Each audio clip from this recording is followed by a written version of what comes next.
আর কত একা থাকবো? একা থাকা কত কষ্টের সেটা একমাত্র আমি বুঝি। আর একা থাকতে চাই না। এমন একজন সঙ্গী চাই যাকে নিয়ে সারাটা জীবন এবং মৃত্যুর আগ পর্যন্ত যেন তার সঙ্গে থাকতে পারি। এমন একজন মনের মানুষ চাই আমি। আসসালামু আলাইকুম আপু। ওয়ালাইকুম আসসালাম। আপু কেমন আছেন? জি, আলহামদুলিল্লাহ ভালো। আপু আপনার নাম কি? আমার নাম আয়েশা। আচ্ছা, বাসা কোথায়? বাসা নওগাঁ। নওগাঁ। বয়স কত আপু? বয়স আমার 33। 33 বছর বয়স। মূলত আপনি আমাদের এখানে বিয়ের জন্য আসছেন। জি, আমি বিয়ের জন্য আসছি। আচ্ছা আপু, আপনার বয়স তো মোটামুটি অনেক হয়ে গেছে। মাশাল্লাহ, দেখতেও সুন্দরী। আপনার বিয়ের সাথে কি হয়েছিল আগে? জি, হয়েছিল। আমার হাজবেন্ড রোড অ্যাক্সিডেন্টে মারা গেছে। ইন্না লিল্লাহি ওয়া ইন্না ইলাইহি রাজিউন। আচ্ছা আপু, আপনার হাজবেন্ড মারা যাওয়ার পরে আপনার সাথে কি বাচ্চা কাচ্চা কি ছিল নাকি? জি, একটা বাচ্চা আছে, বয়স 6 বছর। 6 বছরের বাচ্চা আছে। জি। আচ্ছা, সেই বাচ্চা সহ আপনি কি বিয়ে বসবেন নাকি বাচ্চা ছাড়াই বসবেন?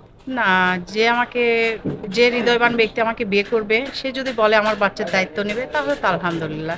আর যদি বলেন না, বাচ্চার দায়িত্ব উনি নেবে না, তাতে আমার সমস্যা নেই। আমার বাচ্চা আমার মার কাছেই থাকবে।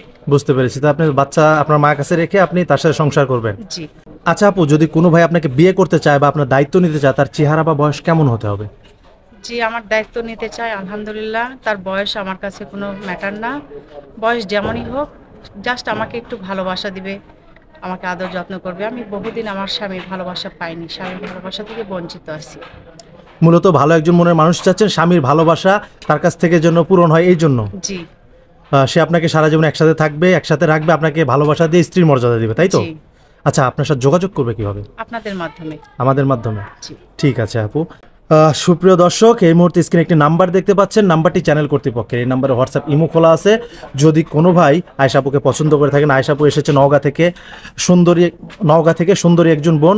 যদি তাকে কেউ বিয়ে করতে চান বা দায়িত্ব নিতে চান, অবশ্যই আমাদেরকে স্ক্রিনশট দিয়ে পাঠিয়ে দিবেন, তার ছবি এবং ভয়েসের মাধ্যমে বলে দিবেন। আমরা তার সাথে যোগাযোগ বা কথা বলানোর ব্যবস্থা করে দেব। কোনো ভাই অযথা ফোন কল করবেন না, তাহলে কিন্তু আমরা ব্লক করে দিতে বাধ্য হব।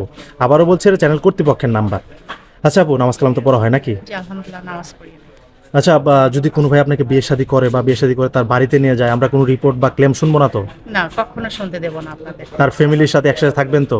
হ্যাঁ, থাকবো। যদি কোনো ভাই আপনাকে বিয়ে করে, যেহেতু আপনার বয়স হয়ে গেছে, সে মানুষটাও বয়স্ক হবে, তার যদি আগের বউ থাকে বা ডিভোর্সি হয় বা তার 2-3টা বাচ্চা থাকে, তাদেরকে বিয়ে করবেন তো? অবশ্যই বিয়ে করব। সে যদি আমাকে আমার ভালোবাসা থেকে বঞ্চিত না করে, ভালোবাসা দেয়, আমি তাদেরকে ভালোবাসা দিয়ে আগলায় রাখবো। সমস্যা মূলত নেই। ভালোবাসা দিলে ভালোবাসা পাবেন। অবশ্যই। যদি কোনো ভাই ভালোবাসা না দেয়, শুধু স্ত্রীর মর্যাদা দেয়, তাহলে?